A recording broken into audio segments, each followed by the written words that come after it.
Hey everybody, Poppy Dennison here tonight with you for the next installment of our DreamWeavers Author Chats. I am here tonight with Sue Brown, Kim Fielding, and Tara Lain, and we're going to talk about writing, books, life, and whatever other fun thing we can come up with. I'm going to let our authors introduce themselves, and we'll start with Sue. Hi everyone, Sue Brown here from London. It's very late, so I don't have the beautiful sunshine that you lot do in California. I've been writing for about 5 years, and I've been with Dreamspinner since then because they published my very first story. Wonderful. Kim? Hi everyone, this is Kim Fielding. I am here in sunny California. You can see the beautiful sun behind me. I've been with Dreamspinner since I think 2012. I've been writing since 2009. Tara? Hi everyone, Tara Lain here. I was first published in 2011. Oh, I should mention I'm also in Southern California, so bright and sunny here and relatively early. But yeah, I've been published since 2011, and I've been with Dreamspinner for just a little over a year. It took me too long to find such a great publisher to work with. Although I had some great other publishers as well, but I really have enjoyed being a Dreamspinner author. So very happy. That's fantastic. It's so great to have you guys. It's such a fun thing. I'm a fan of all of your work, so it's a real treat for me to be here. So I want to get started with your very first book. So what was your very first book, and what would you go back and change now if you could change something? Kim, we'll start with you this time. My very first book I wrote it for National Novel Writing Month, and it's called Stasis. So it was my first book, my first novel. It was kind of a bet to myself over whether I could really write a novel, and I could do it in 30 days. So I'm really happy with that. I'm proud of it. I proved it to myself because I just signed a contract for my 13th novel, so see, I can do it. Congratulations. Thank you. But I think what I would maybe do is give myself more than 30 days to write my first novel. But I'm glad I did it that way. Yeah, well, the 30 days is always a challenge but then you don't have the excuses, right? So it makes it work as well. How about you, Tara? What was your first book? My first book is a little bit of a funny story because I'm a professional writer by life trade. I own an advertising agency in my day job, and so I came up on the copywriting side. So I've been writing since I was practically born, but I had never written a novel. And it was literally like I sat up one day in bed and thought, I should write a novel. And this was not that many years ago, as you can tell, and I'm not a real young person, so it took me a long time to figure that out. But I decided I would write a romance novel because I loved romance novels, and I had always liked kind of older woman, younger man kinds of stories. Well, why do you suppose? So I had an idea for an older woman, younger man story. In the process of thinking up that story, I read my very first ever male-male romance. And I was so blown away by it that I decided I would add another man to the story. And I instantly became an LGBT writer and a menage writer, which I had not intended to start out with. And the first book was called Genetic Attraction. And not so long ago, one of the menage groups on Goodreads described it as a classic menage because it had been out since 2011, and it actually was a pretty popular book. So it kind of launched me, although I think it was my third book that I finally settled down and wrote my first purely male-male romance. And as of May 1st, when my next book comes out from Dreamspinner, that will be my 25th published work. Amazing. Oh, what a great story, though. You just woke up one day and decided to do it. I love it. We'll write a book, yeah. Sue, how about you? Well, I came from fandom, so I'd been writing fandom or fanfic for about 3 years before I started. But all my friends were getting published, and I looked around and they were all getting published by Dreamspinner. So I thought, well, if they can do it, I can do it. But I wasn't brave enough just to submit a story, which I wish I had done now. That's my thing. I wish I had done it. but I wrote a story for an anthology, Making Contact anthology, my one and only fantasy that I've ever written. Submitted it a little bit late, but they still took it. So that's how I got started. Oh, that's fantastic. Well, I'm going to tell you a little secret, Sue. You're not the only one on this chat who came from fandom. So I'll let anyone else admit it if they want to, but I came from fandom as well. So I started writing as fanfic. So I so did not come from fanfic that I literally was a published author before I knew what fanfic was. I mean, honestly, I came up so not in any of the time-honored and wonderful ways that so many of our great authors came from. I was like, I knew nothing. I was a complete babe in the woods, absolute babe in the woods. Fanfic was my gateway drug, I think, and I have about 125 Buffy stories behind me before I started writing original. yeah. And that's a little secret that Kim and I share is that we both started in the Buffy fandom, and so we actually had met each other before, and then we discovered later that we knew each other from back in our fandom days. So it was kind of fun. We have that little running joke when we see each other that we've known each other for so long. So now that you've been writing for a while, do you ever get writer's block? And if you do, what do you do about it? I know, Sue. I know. Yeah. I'll let you go first. Yeah. Yeah. I get writer's block a lot. I shout and scream on Facebook and then run away and have a dog walk and think about it and then shout and scream a bit more. Eventually it goes. That sounds like a 15-minute writer's block, Sue. Sorry, say that again. Tara? I said that sounds like 15 minutes of writer's block to me. It's normally longer than that. It's normally longer than that. But you just have to get through it in the end if you want the stories written. Absolutely. Tara, how about you? Any writer's block on your end? As I mentioned, I've been a professional writer my whole adult life, so I literally do not have the luxury of writer's block in my day job because a client is waiting, for the headline, waiting for the brochure, waiting for the whatever it might be. So I've always had to kind of write on demand. That's not to say that now when I'm writing a book that I don't have times when I'm stuck, where I feel like, oh my gosh, I don't know what's going to happen next. This isn't working or something like that. But usually, like Sue said, you've got a deadline. You have to write your way out of it. So that's what I do. Kim, how about you? It sounds like boasting if I say I don't have writer's block, but I don't. For me, I've got a day job too. My day job is I'm a university professor, and for me, writing is sort of my fun therapy thing that I look forward to. So I haven't had any block, which is great. I'm so jealous. Well, and it's funny because it is such a different approach, when you're thinking about it as if it's your stress relief versus is writing your day job. So, so Sue, I know that now Kim has said that she's a university professor and Tara is a advertising executive, yes? Right. Mm-hmm. I own my own company, so I own my day job, right? You own your day. See, that's even more pressure. Sue, you're full-time writing, though, yes? No. Not now. I've had to get extra income into the house. So I actually work for a certain publisher we might know. And I'm also taking on some work for another author. That's fantastic. So, well, it's funny because sometimes I think it's a lot of pressure when you're only writing for the rent and the groceries and all of that. So it becomes something that you can do more for enjoyment and have a little more fun with, right? Yeah, it's still my primary income. And this is what I really want to do. So, hopefully I'll be able to maybe siphon off the other jobs in a year or two. That'll be wonderful. We want more of your books. So whatever we have to do to make that happen. So of all of your books, because I know you all have several, what is your absolute favorite title of one of your own books, and how did you come up with it? Tara, I'll pick on you first this time.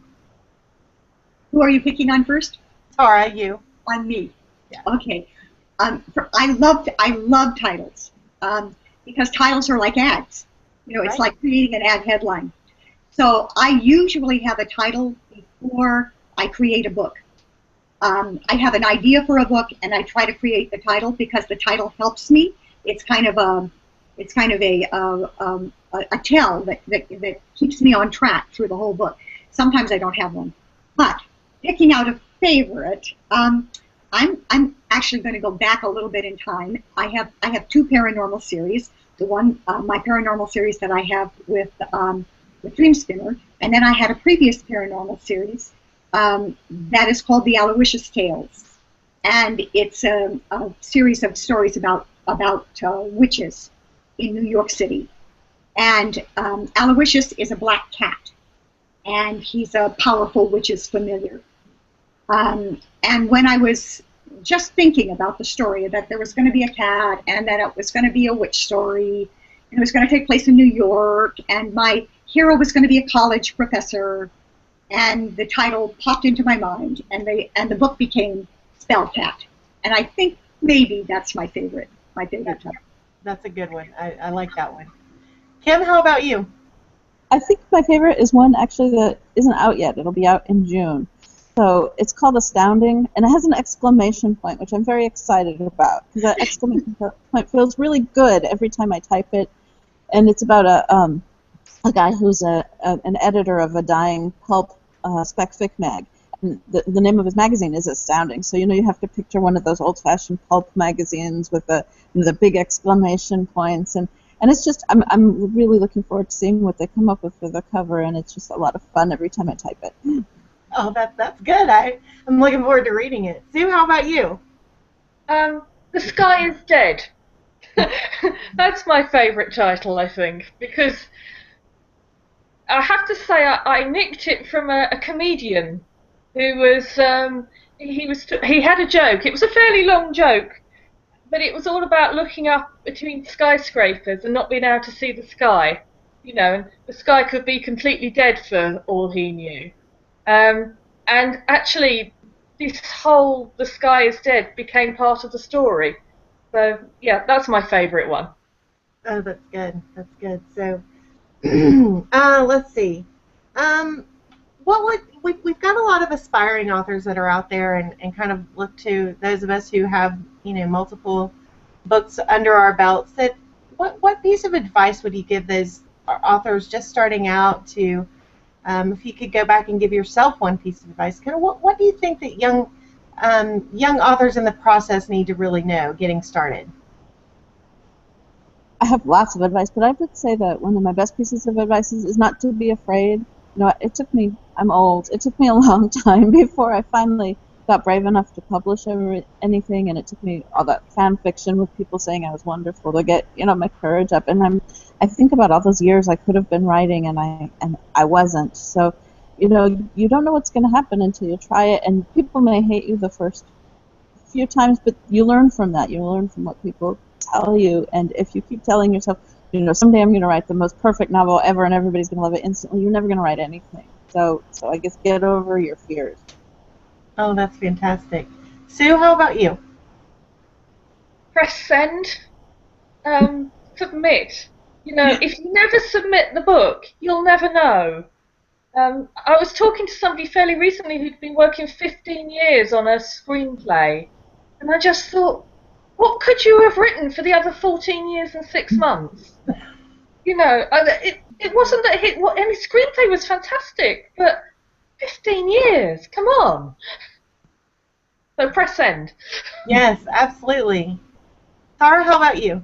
I love Stu's advice. I love Kim's advice as well. Actually, I know someone who's very close to me who is an elderly gentleman now, but he spent his whole adult life wanting to write the great American novel and trying to write the great American novel and never pushed send. And that is really, really, to me, it's a tragedy now. It's really a sad thing. I guess mine kind of goes in between. Mine is, don't be afraid, finish the book. I think finishing a book has so much power.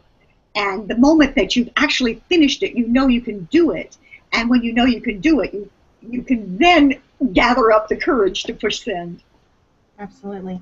Somebody said to me one time that writing a book is not the challenge, finishing the book is the challenge. And I think that that's really very true. And it is terrifying to hit send for that first time, but boy, when you get that first contract in the mail and back in your email, and there's nothing quite like that feeling, is there? Yeah, and it's a feeling you get every time you do a book or send a book. So it's a fantastic feeling. It's really true. My very first book, what I got back was a revise and resubmit. I got an R&R on my first submission, and I only submitted to one publisher because I didn't know any better. And I got back this email, that said, here are the things that we would like to see changed in the book, and I didn't understand that they wanted me to change them. So I sent back a very nice email saying, well, thank you so much. I really appreciate you reading the book and giving me this wonderful advice, and maybe someday we'll get to work together. I got an email back so fast, it practically blistered, the internet on its way back, saying, no, wait, that's not what we mean. What we mean is make those changes and we'll publish your book. And it was like, holy cow. I mean, I couldn't even believe it. It's so exciting. Yeah. Well, and Tari is making a really good point here, too, which is that all of us were new one day, and we all did things that we wish we would have done differently, and we've all made mistakes, and that's okay. Yeah.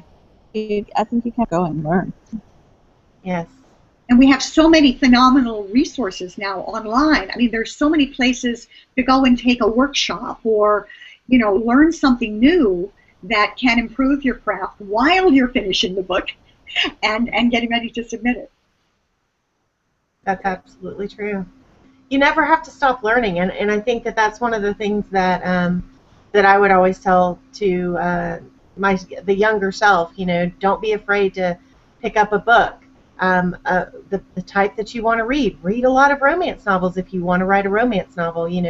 Read craft books, how to do different things. It's you can always learn little tips and tricks, and you can do that. I still do that today. I still read different things. You don't have to agree with them, but you might learn something from them. Absolutely. You can say, no, I don't like that. I like the way I do that better, and it gives you power there as well. So speaking of books that we like to read, or that I like to read, what do you guys read? Is there anything that really catches your eye? Is there comfort reads that you turn to, or do you read in romance? Do you read outside of romance? So tell me a little bit about what you read. Okay, well, I read everything, as long as it's MM.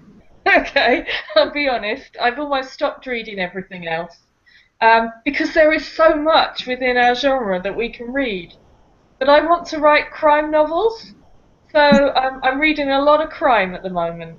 A lot of crime to try and get the idea and get the hang of it, because it's a different skill set.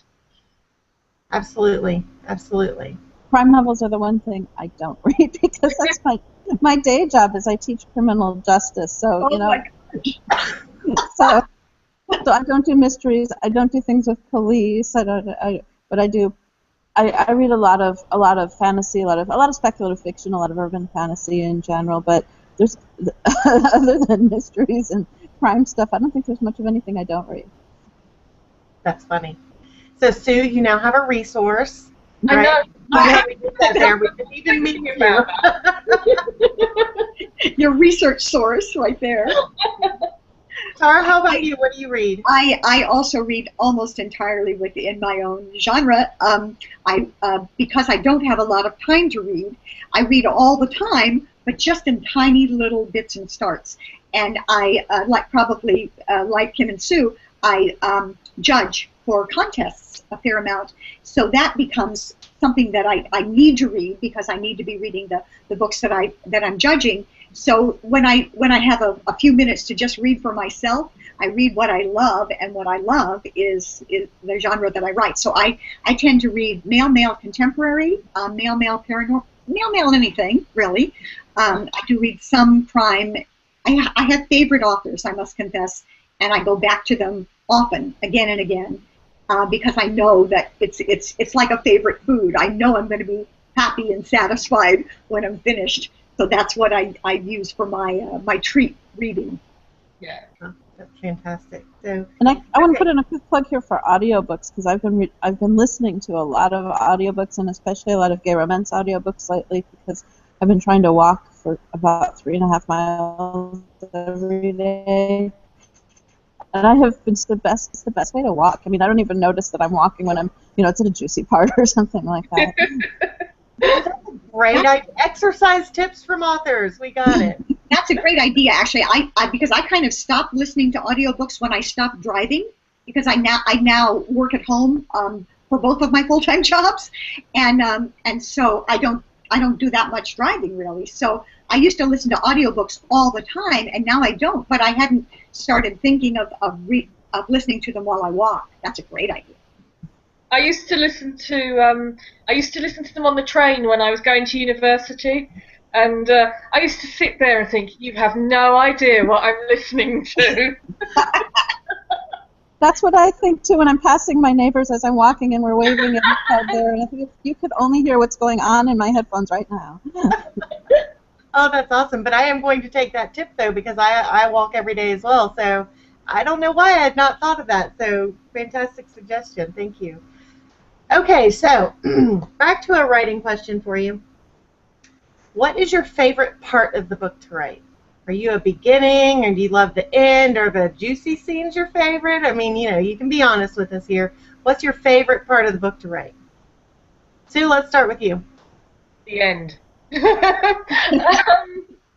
I think my favourite part is when you get that idea in your head and then that becomes a scene. And that's quite often how I start a book. I don't start a book at the very beginning. I quite often start it in the middle. And that's my favourite part, when this whole idea just explodes into your head and the characters start talking. Yeah. So that opening, rush. Yes. Yeah. Kim, how about you? For me, it's also the end. I always think of writing as sort of like a roller coaster, and it's one where I start at sort of in the middle. So there's this initial really exciting drop, and then there's this sort of long slog up, somewhere in the middle that's really hard to get through, and then there's this just really fast rush at the end, and I'll write thousands of words in a day. So that's my favorite part. Oh yeah, when that word count is high, those are always the fun days. Good days. Tara, how about you? I like writing ends. I love to write the ending for books. The beginning is always my challenge. I rewrite the beginning again and again and again. Not vastly, but tweak, because I think that obviously beginnings are so terribly important. But then so are ends, because if a reader loves the beginning of your book, they'll read the whole book. If they love the end of your book, they'll read your next book. But I love to write ends because I'm a real happy ever after writer. I had a reader say to me, no, not this most recent book, but the one before that, "Where's my wedding?" And because I very often end my books with weddings, I really like happy ever after. So yeah, so I love writing the end because I get to do my happy ever after for my guys. That's so funny. I'm the absolute exact opposite. The end is my torture. I tweak and I tweak and I tweak. So it's so funny that you say that, because the ending or the beginning always feels so smooth and so good, and because of that first rush, we were talking about that, when you get the idea and you're just so excited, and then I hit the end and I'm like, is it really the end? Am I there yet? Oh no, I can do a little more. So it's just kind of funny that how different we all are in our styles. So how about plotting versus pantsing? I know that's a big one. Do you plan out your books, or do you just fly by the seat of your pants and see where it takes you? Tara, we'll start with you this time. I call myself a plotzer. I have an idea, a basic structure for the book. I'll very often write a blurb before I write the book, and that helps me to determine, okay, who is really the hero of this book? What is his problem? Who is the other hero? Kind of what's driving him? What's his problem? And what do they mean to each other? I mean, how does the conflict play out between the two? So I have that idea. Then everything else I basically pants. So so I know where I'm going, but I let them tell me in between all of the details. That's fantastic. Sue? Butter pantser. Yeah, total pantser. Yeah, plotting I find unbearable. It's like it's wasting time when I could be writing. Yeah, no, total pantser. And quite often my book goes in a completely different direction to the one I thought it was going to go. And I'm quite happy for it to do so. Uh, I think the worst thing for me is I had to. I'm doing a crime story, strangely enough, and I had to give a plot, a full plot to somebody, so that they decide whether they want to take it on or not. And it's like, I have no idea. I haven't written the story yet. I They wanted. never thought about that. Yeah. The dreaded synopsis would be difficult for for People who can write suspense stories. People can write crime novels or suspense stories and not even know who done it. I mean, I think that's I'm in awe. I think that's just amazing. I love that. This may be another reason why I don't write those, because I'm a total pantser. And I once started a story and I told myself I'm going to plot this out, and I had a pretty detailed outline, and I got maybe 10% into it, and my muse went off in this whole other direction, and we had a fight, and I put the story away because I was being stubborn about it, and she just wouldn't work with me, and then eventually I saw the light and I went back to it and I went with what she wanted to do, and it turned out to be a really good story. So at that point, I've just given in to the inevitable. That's fun. That's so fun. So I know we all have new books coming out soon. So you guys want to take a minute and talk about the book that you have coming out next? So Kim, let's start with you this time. What's up next? So my book actually just came out last week on the 18th. It's a novella. It's called Grown Up. Some of my readers are used to a little bit more fantasy from me, or some kind of angsty stuff, but this one is kind of light and fluffy. It's about a guy who's 28 and decides it's finally time to grow up. Oh, fun. Sue, how about you? Well, mine came out today. Happy release day! Thank you very much. Yeah, Anthony and Leo. It's the third in the Frankie series, and it's based around a BDSM club. Although it's based around a BDSM club, that's kind of not the whole of the story, really. But it's fun. It's there to be fun. There's a lot of snarky London humour in it. Oh, and we like snarky London humor, definitely. So, Tara, how about you? Well, I have a book that came out a month ago, which is called Winter's Wolf, and it's the third book in my Tales of the Harper Peck, which is my paranormal series. Incidentally, when I was thinking of favorite titles, I neglected to mention Wolf in Gucci Loafers, which is the second book in that particular series. But my next book actually comes out May 1st, and that's called Night of Ocean Avenue, and it's the first book in a new series. It's a contemporary male series about a construction worker who is 25 years old and doesn't realize he's gay. He doesn't really know he's gay. And he falls in love with a very flamboyant stylist. And it's about their relationship. Oh, how fun. I have to tell you, Wolf and Gucci Loafers is that would have been my choice for favorite title for you. I feel like the moment I saw the title of that book, I had to smile. I thought it was so fun. So. I love that title, too, and a lot of other people did, too. Yeah, that's a really fun one. So, what are you guys working on now? Anything you can tease us with? Sue, what you got on cooking over there? Okay. Well, I've got 3 or 4 books coming out in the next few months. But at the moment, I'm trying to write my crime story.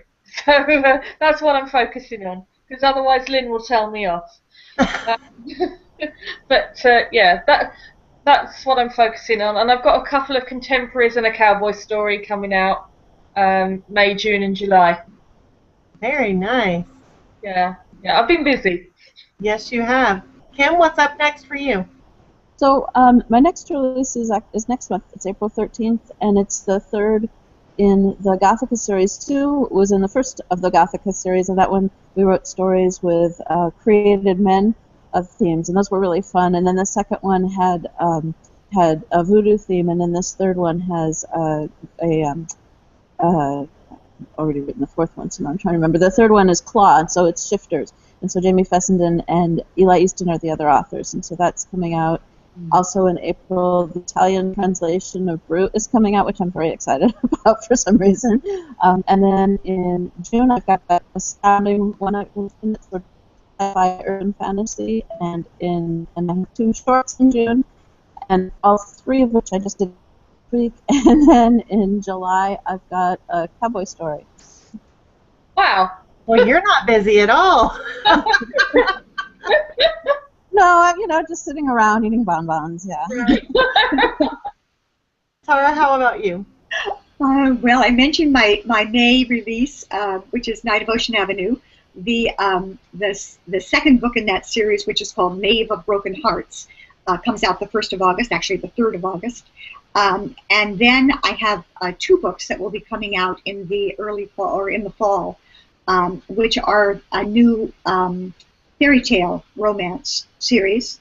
I'm writing one of them right now. It's called Driven Snow, and you might be able to guess what the fairy tale trope is for that particular book.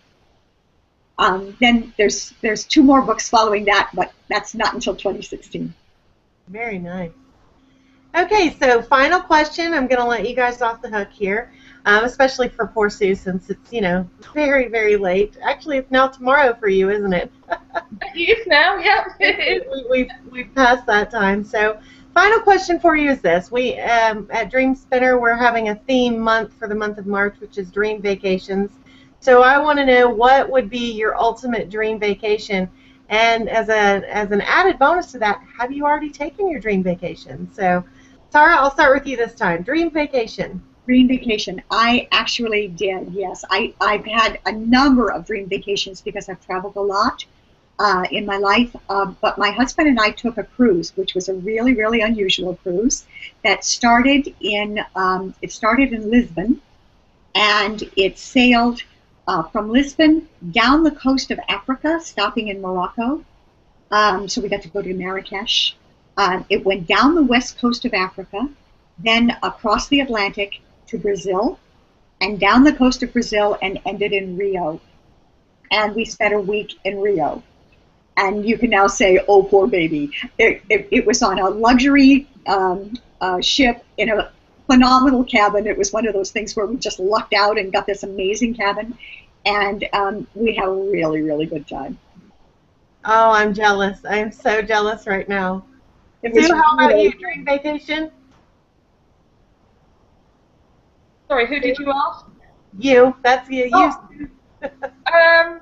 No. Well, I haven't had my dream vacation, and I have to say it would be somewhere very far away from telephones and anything like that, and it would be a chance to write in peace with no one bothering me. You know what? I really don't care where it is. It's just as long as I can shut the door on the world and write.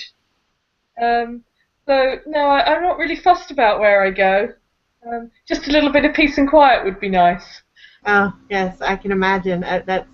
It's so tough when, I'm sure for you too, when you live in a city and there's all the hustle and bustle, it makes it even more of a challenge. So, yeah, I think it's my family life. Yeah, Kim, how about you? I have an imaginary vacation that will never happen, but it's an island, and I'm alone there with some cabana boys, and it's one of those cabins where everything's all open to the ocean breezes and the white gauzy curtains, and there's a phone where I can call for food, and that's it, and I can just sleep and write all day. But my more realistic dream vacation is I'll be going to Portugal for the first time at the end of the summer, and I'll be going back to Zagreb, which is sort of my second home. I lived there for a couple times now, and so I'm really excited to be going back. Oh, that's fantastic. So. Well, you're going to love Portugal. Well, I am going to turn you loose this evening. Thank you so much for spending some time with us and letting us get to know you a little bit better. For everyone who has made it to the end of this video on YouTube, special treat for you. If you leave a comment down below the video here on YouTube, You will be entered to win a copy. We are giving away one copy from the backlist of each of these authors. So if you leave a comment down below, tell us your favorite book, and you'll be entered to win, and we'll notify the winners once the video goes live. You'll have about a week after the video goes live, and we'll post the details down below. So thanks again for being here, and we will see you next time on DreamWeavers. Bye. Bye. Bye. Thanks so much, everyone. Bye.